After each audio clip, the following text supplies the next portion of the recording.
que ya hicimos la presentación y ya tuvimos algunos eventos en este día. Y pues hoy, por ser de manteles largos, le agradecemos mucho la invitación al licenciado Jesús García, quien es hoy nuestro presentador y nuestro autor del libro que está aquí atrás.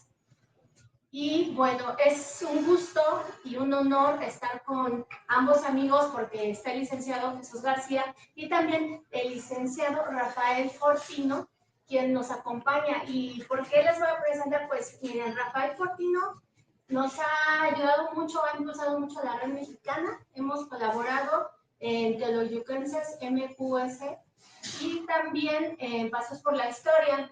Y afortunadamente, gracias a la labor de difusión y divulgación de la historia que realiza el licenciado Rafael Fortino, pues tenemos este apoyo con la red mexicana y hemos hecho un buen equipo. Nos conocimos hace aproximadamente 2 años con ambos, ¿verdad? 2 años con los licenciados y posteriormente hicimos amistad aquí con el licenciado Jesús. Gracias, licenciado, y bueno, pero no estamos solos y solos, tenemos a quienes nos acompañan en este día porque es una degustación, vamos a compartir los alimentos o como dicen por ahí, el vino y la sal, ¿verdad? O el pan y la sal. Entonces, pero en el recinto en el que estamos en esta hora o en este momento, pues fue casa de Antonio López de Santana. Y para eso, pues le voy a ceder un poquito de las palabras al licenciado Jesús que nos diga en dónde estamos, por favor, nos pueda describir. Hola, ¿cómo estamos? Muy buenas noches a los que nos están viendo. Hoy que estamos celebrando el Día de la Independencia de México, mucha gente piensa que es el día que se inicia, es la consumación de la independencia, el día 27 de septiembre, cuando entra el ejército trigarante, justo por esta calle que tenemos a la izquierda. Por ahí pasa el ejército trigarante encabezado por Agustín Iturbide, para llegar a lo que es el Zócalo capitalino, y sobre todo el terreno que se iba a dar. Bueno, muchísimas gracias, licenciado Rafael. Rafita, tú eres mi amigo, te lo agradezco mucho. Mi hermano, siempre me ha acompañado, maestra Michelle, a la Red Mexicana de Historia, a la plataforma Teoloyuquenses, a la licenciada Sandy, a mi sobrino Sharon, y a todos, a cada uno que nos ven. Estamos en la casa de lo que fue Antonio López de Santana. Aquí muere en 1876. Muere justamente en el cuarto que tenemos aquí adelante y vivió en este lugar ya prácticamente senil. Aquí escribió sus memorias y aquí nos legó todos los testimonios que él vivió en vida, como la cuestión que tiene que ver con los tejanos y también lo que fueron la cuestión de la dictadura, los periodos de la presidencia que estuvo, fueron 6, ¿no? Mucha gente dice que fueron 11, pero en realidad fueron 6.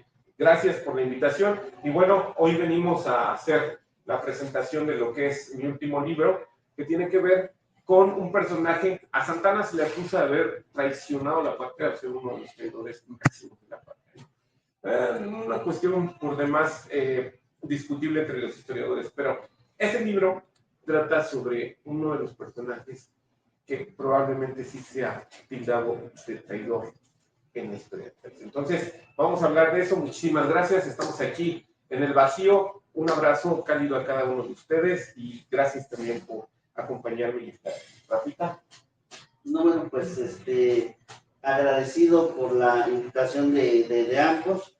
Primeramente, para mí un honor estar aquí contigo, amigo, en una presentación más de uno de tus libros, porque ya van varios.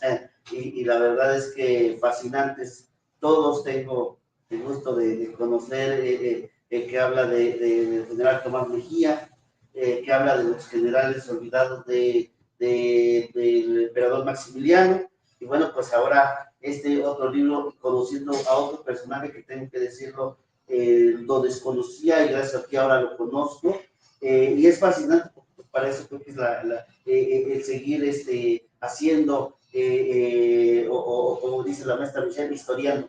Entonces, de alguna manera, pues yo me siento muy gratulado y muy agradecido de estar aquí, y también pues agradezco a la maestra Michelle, presidenta de la Red Mexicana de la Historia, y que ahora ya como presidenta ella, porque nos conocimos cuando siempre ella impulsando a esta red, pero con otro cargo y ahora ya como presidenta de la Red Mexicana de la Historia, pues también mi felicitación por ello, porque también tiene poco que asumiste este cargo, y pues yo sé que contigo la REME va a tener todavía mucho más auge y va a llegar a todos los estados de la República y a los estados donde todavía falta que la REME llegue, porque ya están en muchos estados, pero todavía faltan, y yo sé que contigo de tu mano va a consolidar todavía más este gran proyecto. Pues, amigo, pues yo creo que seguirás presentándonos nuevas cosas, nuevas cuestiones,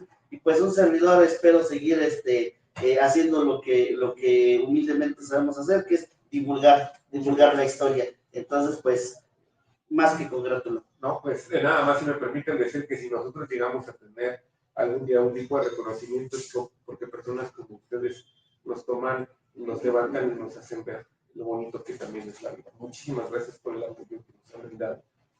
Muchísimas gracias. Pues muy bien, muchas gracias. Agradecidos estamos porque pues con estos manteles largos y con estos invitados de lujo, sobre todo por la oportunidad de presentar este libro, un tema muy polémico a nivel histórico, un tema muy interesante, porque casualmente al licenciado Jesús le encanta hacer este tipo de investigaciones históricas, le encanta historiar la historia con este tipo de personajes tan polémicos. Y bueno, pues ya ahorita veremos qué tan polémicos son, y les cedo las palabras porque nos va a tocar y nos va a dar ese honor el licenciado Rafael Fortino. Nos va a leer una breve semblanza acerca del licenciado Jesús García. Por favor, adelante. Claro. Bueno, pues Jesús García Ávila es licenciado en Derecho por la Universidad Nacional Autónoma de México y licenciado en Historia por la Universidad Autónoma de la Ciudad de México. Ha dado varias conferencias en museos y recintos en varias partes de México con temas del Segundo Imperio Mexicano. Participó en la conferencia del 150 aniversario del fusilamiento de Maximiliano Miramón y Mejía en el Museo Nacional de Historia del Castillo de Chapultepec en 2017.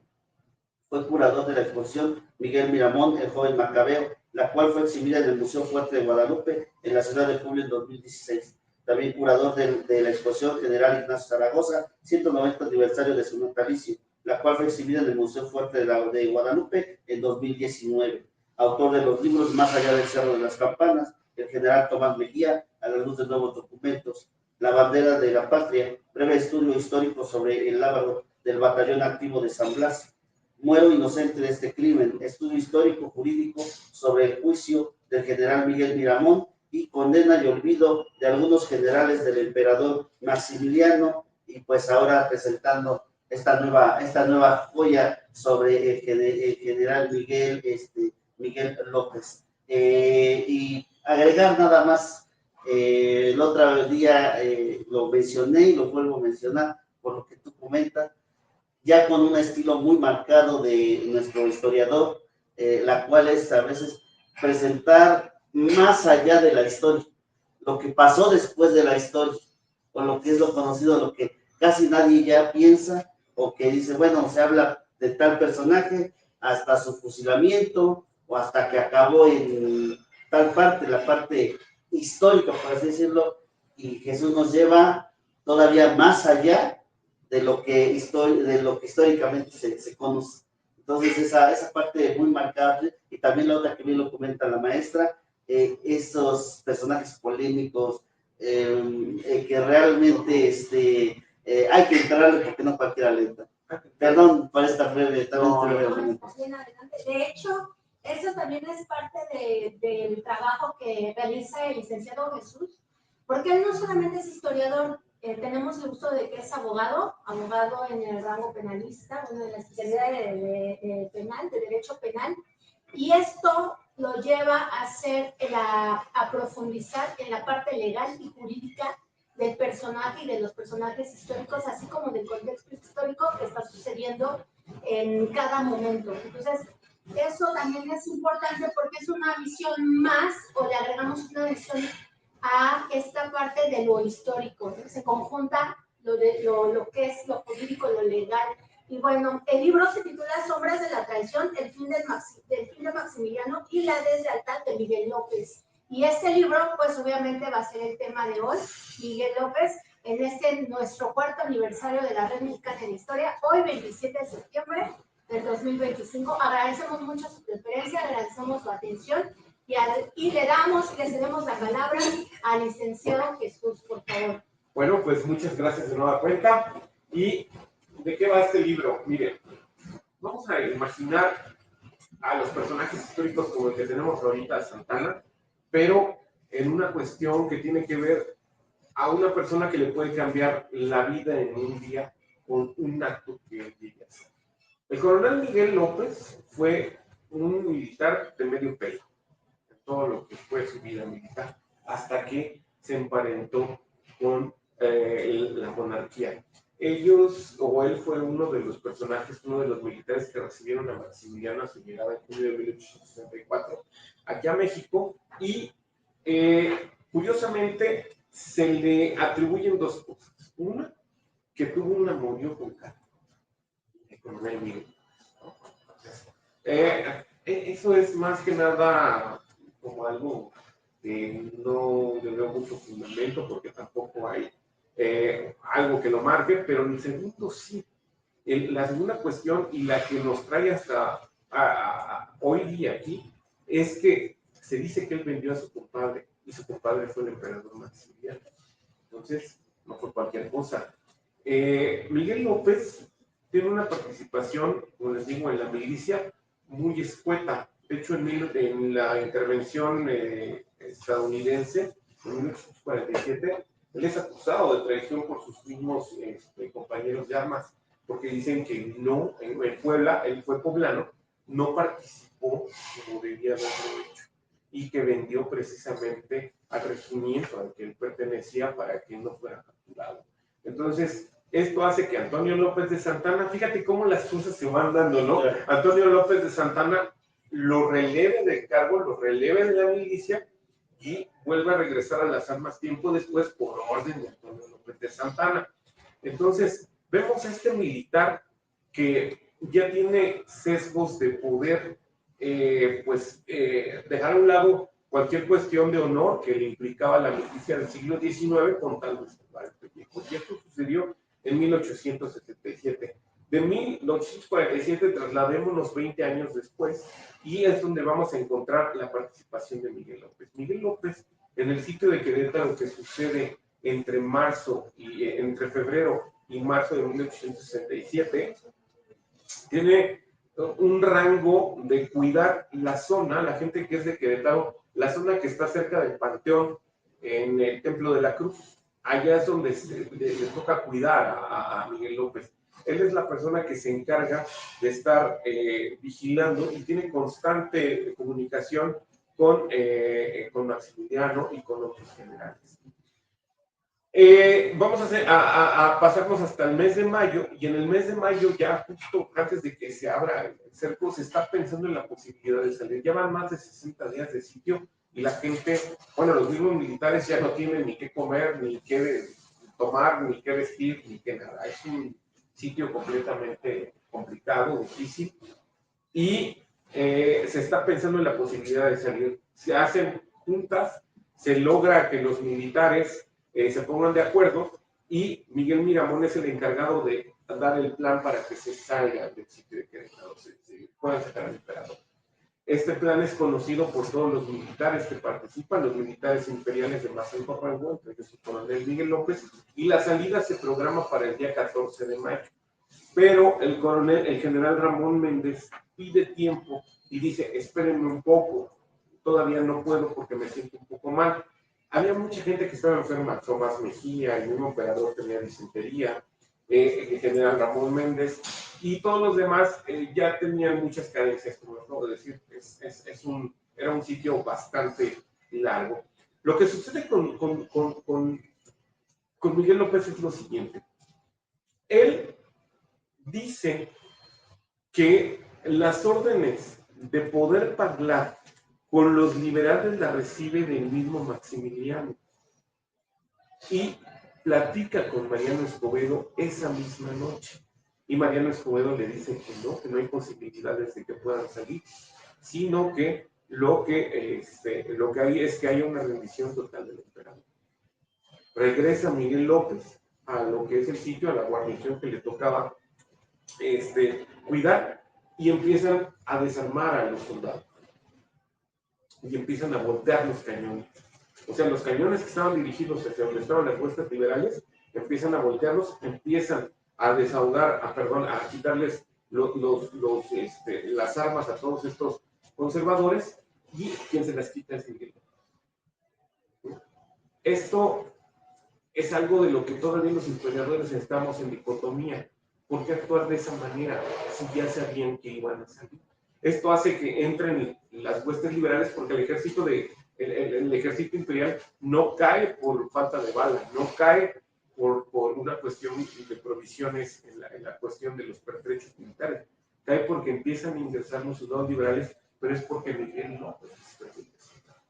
Entonces, Miguel López va del convento de la Cruz a la gente que sea de Querétaro, y vas a ver a dónde me voy a estar ubicando. Luego va al museo, a donde es ahora el Museo Regional de Querétaro, que fue en ese tiempo el convento de San Francisco, y empieza a desarmar a gente, y él es el que va comandando a los soldados liberales, entre ellos al general Francisco Vélez, que lo va acompañando pistola en mano atrás de Miguel. Entonces, también Mariano Escobedo dudaba de que Miguel López pudiera actuar en consecuencia, no sé, también pudiera haber una trampa por parte de Miguel López para poder abrir este cerco, y los conservadores pues, pudieran atacar a las huestes liberales. Como sea, la cuestión es que por ahí entran las huestes liberales, y Miguel López es acusado por muchos de sus compañeros que son tomados prisioneros de haber permitido esta cuestión, y sobre todo haber permitido la captura del emperador. Él encuentra de nuevo al emperador allí en la cruz y le dice que tiene que salir, que tiene que irse, y que él lo acompañe. Incluso le propone que vayan a una casa de unas personas que él conoce, pero Maximiliano no. Maximiliano ya sabe que hay algo oculto ahí, y se niega ante esta cuestión de Miguel López. Entonces, vamos viendo que sí hay un actuar que deja muchas dudas, ¿no? Hay historiadores que tiempo después defendieron el actuar de Miguel López diciendo que la orden sí venía de Maximiliano. ¿Y por qué digo esto? Porque en 1887, 20 años después de estar conmemorando la apertura del sitio y la toma del sitio de Querétaro por parte de las fuerzas republicanas, Miguel López presenta el documento con la orden de Maximiliano, diciéndole que tenía que hablar con Mariano Escobedo, y Mariano Escobedo le tenía que dar una línea tanto a él como a Maximiliano. Pero se me hicieron los peritajes respectivos a ese documento en ese año, y resultó que la firma era falsa.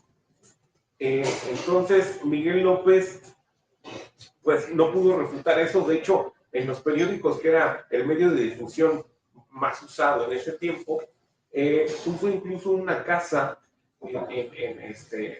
una casa para que si alguien podría demostrar que el documento que él había presentado pues era falso, se pudiera quedar con la casa. O sea, hubo una serie de líneas y diretes ahí por la cuestión de ese documento, pero en realidad las acciones demostraron otra cosa. Miguel López, después del sitio de Querétaro, pide, fíjense, curiosamente él pide un permiso, y que le es otorgado por los soldados de más alta relevancia en el ejército republicano, para que él se pueda ir a Puebla. Todos los soldados imperiales que estuvieron participando en el sitio de Querétaro, todos resultaron presos. Ven, Miguel. Resulta curioso. Todos los soldados imperiales que participaron en el sitio de Querétaro fueron quitados les fue quitado su homenaje, les fue expropiado, y curiosamente Miguel López es el único que conservó sus bienes, ¿no? Miguel López, después del fusilamiento de Maximiliano de Miramón y Mejía, fue a la ciudad de Puebla, regresa a la Ciudad de México, vive como empresario porque se dedica a la administración de los baños públicos. Él ya vive casi su mayoría del tiempo en Santa María la Ribera, se dedica a esta administración de los baños públicos, pero siempre vivió con el estigma de haber traicionado a las fuerzas imperiales. Hay gente que dice que la esposa le replicó, le dijo, y que incluso hasta lo espetó públicamente. No es cierto, la esposa vivió con él hasta que fueron muy viejitos. De hecho, ella todavía de viuda se decía de López, y no era por pertenencia, sino porque tenía que entrar en sociedad como las mujeres del siglo XIX en ese tiempo, ¿no? No era que se quitaran los apellidos, sino al contrario, tenían que expresarlos para poder caber en sociedad, si no, no cabían en sociedad. Bueno, los hijos de Miguel López tuvo, uno fue ingeniero. Pero ¿qué crees, Rafita, maestra Michelle, y la gente que nos escucha? No quiso tener familia. Este señor vivió soltero porque no quería pasar, no quería que sus hijos pasaran lo mismo que él pasó por haber sido hijo de Miguel López. O sea, sí los incretó a las personas. Tú eres el hijo de Miguel López, sí. Tu papá fue traidor. Tu papá fue eso, tu papá fue aquello. Pero bueno, Miguel López se le recuerda por ser una persona, muy filántropa, sí, de mucha filantropía. Entonces, cualquier persona que se le acercara y le pidiera ayuda, Miguel López se la brindaba sin ningún problema. Miguel López tuvo mucho dinero al finalizar prácticamente su vida, y Miguel López, un personaje que muere no a causa de rabia, porque mucha gente dice que murió de rabia, no, murió de una enfermedad del pulmón en 1891. Entonces, sí lo mordió un perro, y de hecho incluso aparece en la noticia de que lo mordió un perro, pero no murió por cuestiones de rabia. Actualmente está enterrado en el Panteón del Tepeyac, pero por cuestiones que tienen que ver con su actuar en vida, la familia le quitó el Miguel López y solamente le dejó M. López, para que la gente no fuera a decir alguna grosería ahí donde le está viviendo. Miguel López también tuvo la osadía de ir con el embajador norteamericano antes de morir en 1887 en México para pedirle su anuencia y su intervención para que fuera con Miguel Lerdo de Tejada y le dijera que se le pagara el dinero que todavía le debían por la cuestión de la entrega del... ¿No? Ya te imaginarás al embajador Rafita le paró y lo corrió de la cárcel, ¿no? Esas cuestiones, no. Pero los Rincón Gallardo dieron dinero o le pagaron dinero a esta persona. Todos los demás generales, cuando escribí el libro de los generales, todos los demás generales mueren pobres. Todos, excepto Miguel López. Miguel López muere con una economía bastante fructífera. Todos los demás, como les vuelvo a repetir, es el único de los militares imperiales que no tiene prisión y es el único de los militares que tampoco le fue registrado su patrimonio. Hay cosas que la historia no nos dice en documentos, pero hay cosas que nos expresa en el actuar de los personajes.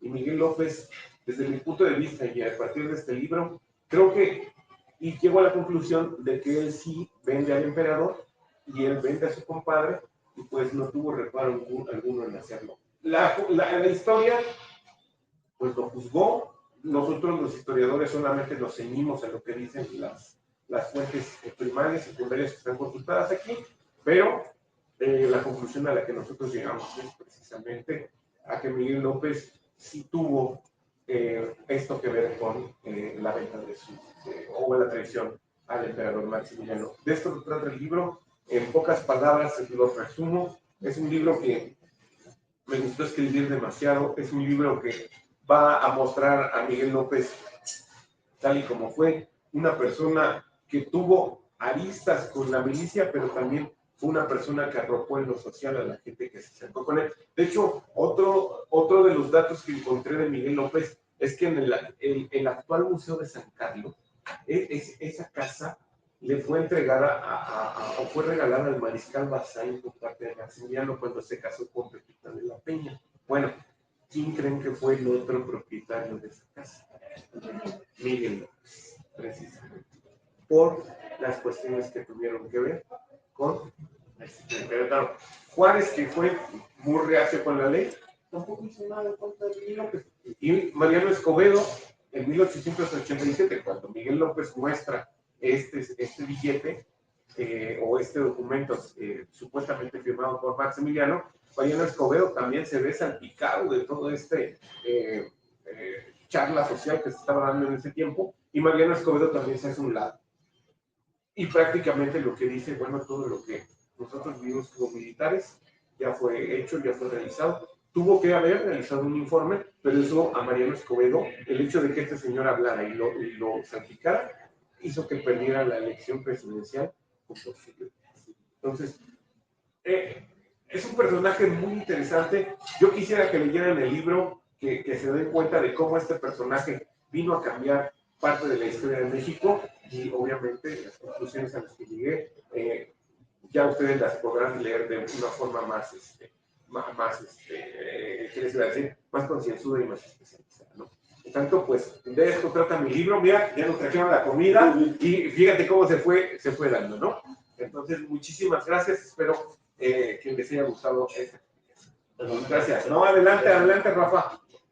No, pues muchas gracias al licenciado porque nos parece un tema muy importante y de verdad me surgen estas dudas porque mucho de la información que encontramos de Miguel López no solamente es la pregunta, ¿traidor a quién? ¿Traidor a Maximiliano y favorecedor a Juárez? ¿O traidor al movimiento? ¿O traidor a sus principios como conservador? ¿Verdad? Y esta sería como una cuestión que nos lleva a precisamente historiar la historia, porque hay mucha desinformación en donde dicen que Miguel López, lo que usted efectivamente habló, cuando comentó que le atribuían que su hijo de Carlota era de él, ¿no? Que habían tenido ahí una relación amorosa. Sin embargo, la historia desmiente esta parte del hijo, pero también desmiente que es compadre, Miguel López es compadre del emperador, porque dice que el emperador Maximiliano es padrino de uno de sus hijos, Así es. Cuando él no tiene hijos. Entonces, esto entra en polémica porque vean cómo la historia, cómo se tejen y se tejen todas estas microhistorias, estas narraciones, pues relatos en donde se dice que, que él le bautiza a su hijo, a Miguel López, y que por eso son compadres y es su padrino de bautizo, y que por eso hasta se siente traicionado, pero finalmente las palabras de Maximiliano, ¿no? Donde dice, no es un traidor, él simplemente hizo lo que consideró que tenía que hacer. Sí, fíjate, maestra, que ya al final del sitio de Querétaro, Maximiliano es cuando se da cuenta que el señor Dios. Y entonces dice, o sea, imagínate, malo de disentería, ya tienes abierto el sitio y ya ves a las huestes republicanas de este lado, y encima te das cuenta que el emperador, perdón, que el compadre es el que vendió a su emperador. O sea, qué cosa más desagradable, ¿no? Para Maximiliano estar recibiendo este tipo de cuestiones. Maximiliano sabía que algo tenía que pasar, pero, o sea, me refiero a la caída del sitio, pero a lo mejor no esperaba este tipo de cosas, ¿no? Yo creo que sí es más feo cuando viene de una traición. Sí, todavía más feo. Cuando sabes que perdiste porque te ganaron la ley, bueno, pero venir de una traición creo que sí es algo, sobre todo aparte si es de alguien muy cercano. Pero bueno, bien lo comentas, lo comentaste, pues ya, bueno, me llama la atención, ¿nunca llegó a ser general? No, déjame te comento, antes de que sea nombrado general en el sitio de Querétaro, cuando iba a ser nombrado general, porque Maximiliano sí quería nombrarlo general, el general Ramón Méndez dice, no puede ser general, porque se acuerdan que les dije que en 1847 tuvo una cuestión que tuvo que ver también con la venta de una traición a las huestes que estaba defendiendo la invasión norteamericana. Bueno, el general Ramón Méndez le hace saber esto a Maximiliano, y Maximiliano recula y dice, no se puede investigar. Entonces, muchos historiadores dicen que este actuar de Miguel López, de traicionar a este Maximiliano, vino precisamente por eso. Porque no le dio el grado de general. Pudo haber sido, pero también dicen por ahí que el que traiciona una vez, traiciona dos veces. No, sí. Como venganza, ¿verdad? Como venganza. Entonces, no, y aparte, pues también muchos de los soldados como que no era muy bien visto. Decían que tenía un carácter demasiado fuerte. Y Alberto Hans lo menciona, dice que les gritaban mucho a los soldados y era muy cruento con ellos, ¿no? Cuando la mayoría de los generales, pues, eran, en el siglo XIX, los generales estaban contigo de aquí en la batalla, ¿no? O sea, te mandaban como soldado, pero también estaban al lado junto a ti, pudiendo hacer cosas que el otro soldado no hacía. Todos los generales que estuvieron, y en el libro, ¿sabes quién me dio la respuesta a la traición de Miguel López? Los otros generales. Porque los otros generales sufrieron horrible el desprestigio, el señalamiento, la falta de trabajo, la pobreza. Y Miguel López estuvo apadrinado por las huestes liberales de muy alto rango. Ahora, me viene también a la mente lo que comenta la maestra Michelle. ¿Traidor a quién? Porque de alguna manera, con todo y todo, si sirvió al federalismo, si sirvió a los intereses de los liberales, de Benito Juárez, ¿por qué también la historia no nos lo ha presentado como uno más de los héroes? Porque es muy poco conocido. Fíjate que eso está bien. Hay gente que en la prensa del siglo XIX decían la fiesta del 15 de mayo, la fiesta de López, ¿no? Y eran muy cruentos con los liberales porque decían, oigan, no nada más le den el crédito a Mariano Escobedo, también dénselo a Miguel López, porque al final de cuentas el puente abrió la plaza, ¿no? Miguel López fue el personaje que vio la oportunidad y dijo, de aquí está, ¿no? Ahora, ¿traidor a quién? Yo creo que traidor al ideal conservador, traidor al militar de ese tiempo, al compañero de armas, y también traicionó a su compadre, porque si vamos a suponer que ese documento haya sido válido, ¿no? El que firmó supuestamente Maximiliano. Bueno, ¿a quién corrió la peor de las suertes por haber firmado ese documento? El mismo Maximiliano lo pagó con vida. ¿Y quién vio las mejores oportunidades? Miguel López, ¿no? Mira, estamos a más de 160 años de lo sucedido. Creo que es justo de que después de toda esta cuestión ya se hable con prudencia de esto, que no nos mordamos la lengua y que no nos dé miedo decir, el sitio de Querétaro fue abierto por una traición. La gloria no se la quitamos ni a Mariano Escobedo, ni a Jesús Corona, ni a Juárez, ni a ninguno de todos los soldados que estuvo al pie de línea, tanto liberales como conservadores en el sitio de Querétaro. Pero Miguel López sí fue de mucha ayuda. Fue y es parte de la historia. Y es parte de la historia, hay que mencionarlo, ¿no? No, y muy importante lo que mencionan, porque ¿dónde están los 11 millones o 12 millones que decían que vendió el sitio? ¿Dónde están? Mira, se le dieron unos pesos. Bueno, se dice que los hermanos Gallardo fueron los que le dieron unos pesos y no le terminaron de pagar, y es por eso que él tuvo que tocar puertas para que le pagaran esta cuestión del dinero. Entonces, Yo creo que es un poquito cínico, ¿no? Todavía, pero bueno, ya. lo que te digo, o sea, todavía, de todos los militares que salvó la vida, y salvó la vida, y muere de viejito, bueno, ya en 1890, ya senil, y muere por una complicación. Y donde la historia dice, bueno, muere mordido de dar rabia porque un perro lo mordió, y esa parte también entra en las otras historias, ¿no? Las historias que se cuentan o las historias oficiales. Y bueno, ¿qué pasa con la otra historia o con la historia que el licenciado Jesús nos hace favor de investigar y sobre todo nos da este tema pues muy interesante? Ahí está el libro, en esta parte de sombras de la traición, pues está polémico el título, se antoja, invita a leerlo, invita a comprarlo también, porque lo podemos comprar y lo podemos adquirir. Y sobre todo la polémica, a quienes gusta lo del Segundo Imperio, los temas referentes al Segundo Imperio, referentes a toda esta parte de Juárez, la parte de la Guerra de la Reforma, ¿verdad? Todo ese contexto histórico, pues lo van a disfrutar. Se puede enojar, pueden molestarse por esta polémica de tema, pero eso es lo que nos gusta de la historia y estos temas sociales. El interés que le brindamos y sobre todo, pues que nos invita a reflexionar, a investigar, nos invita también a continuar diciéndole al licenciado Jesús que lo esperamos con este hijo y otros hijos más, con el libro, que siga historiando la historia, que siga investigando, ¿verdad? ¿Algo que quieran agregar, Rick? Pues yo nada más nuevamente felicitarte, muchas gracias amigo, porque realmente, como dicen, es todo, es un hijo, o sea, es hechicito con lujo de detalle, con todo el amor, y pues ya uno más, ¿ya cuántos llevas? ¿4? Vamos a ver, este es el quinto. Ya 5, y todos los que más vienen, y con temas que realmente muy pocos quieren tocar, y que realmente creo que hace falta mucha divulgación y también mucha academia en torno a estos temas, porque nos vamos sobre los triunfadores, nos vamos sobre Benito Juárez, sobre el liberalismo, y dejamos de lado esta parte que me gusta mucho de ti, que el Segundo Imperio no acaba cuando termina 1867, sino que todavía hay más historia.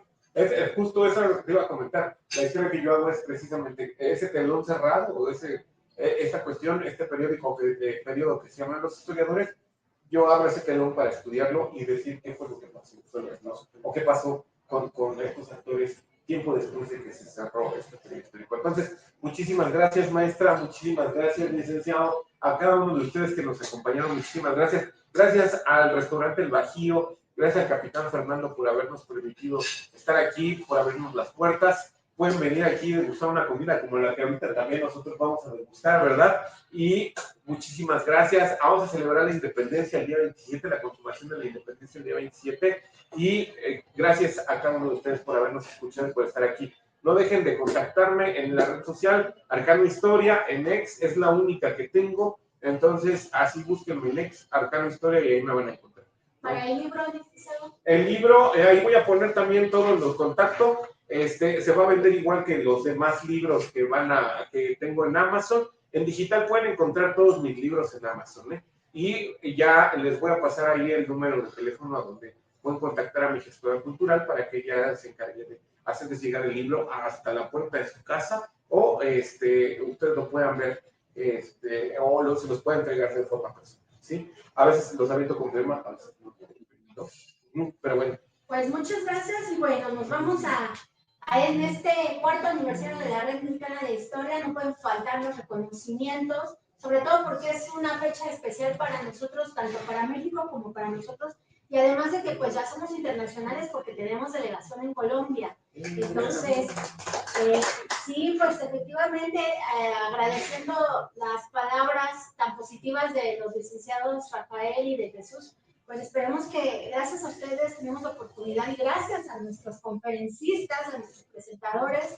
que su labor es gratuita, podemos llegar a diferentes latitudes nacionales e internacionales, y pues eso nos permite poder divulgar la historia en otros países. En este caso, pues le vamos a entregar la constancia, y dice: la Red Mexicana de Historia otorga la presente constancia al licenciado Jesús García Ávila por la presentación del libro Sombras de la Tradición, Destino y Muerte del Coronel Miguel López, como parte de las actividades de la jornada conmemorativa de nuestro cuarto aniversario, hoy día 27 de septiembre de 2025, y firma Consejo Directivo Carolina Gisela Flores Soriano, que es delegada del Estado de Morelos, David Baltasar Vargas, delegado del Estado de Querétaro, y Michelle Domínguez Vítez, su servidora, presidenta de la BME, hoy 27, entregamos el reconocimiento.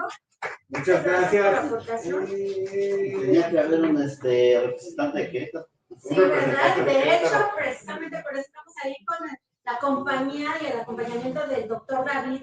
Y bueno, la siguiente constancia es para el licenciado Rafael Joaquino Martínez Contreras por su participación como moderador en la presentación del libro Sombras de la Traición, Destino y Muerte del Coronel Miguel López, como parte de las actividades de la jornada conmemorativa de nuestro cuarto aniversario el día 27 de septiembre de 2025. Igual, la presente constancia, por favor. Adelante. Muchísimas gracias. ¡Bravo, bravo, bravo, bravo! Asimismo, agradecemos de verdad, fraternalmente, y es un gusto esta charla, esta plática que ustedes nos hicieron favor de presentar, y sobre todo agradecerle a los licenciados por esta amistad que hemos entablado gracias al maestro Rafael Chávez Mora, que pues Que Dios lo tenga en gloria. que esté en otro lado, que lo tenga descansando tranquilo, porque él dio la oportunidad y el pie nos dio la oportunidad de conocernos. Así es. Al licenciado Un Rafael vínculo. Cortino fue el que nos presentó, y desde ahí seguimos, maestro Rafael, como un homenaje póstumo, le mandamos un abrazo hasta donde esté. Y muchas gracias por acompañarnos. Vamos a degustar esta comida. Provecho a todas y a todos. Gracias por acompañarnos, y seguimos con diferentes eventos el día de hoy, 27 de septiembre, nuestro 4º aniversario. Desde aquí, desde la anterior Plaza de Santana, hace algunos ayeres. Hasta pronto. Hasta pronto. Gracias por todo. Bye bye.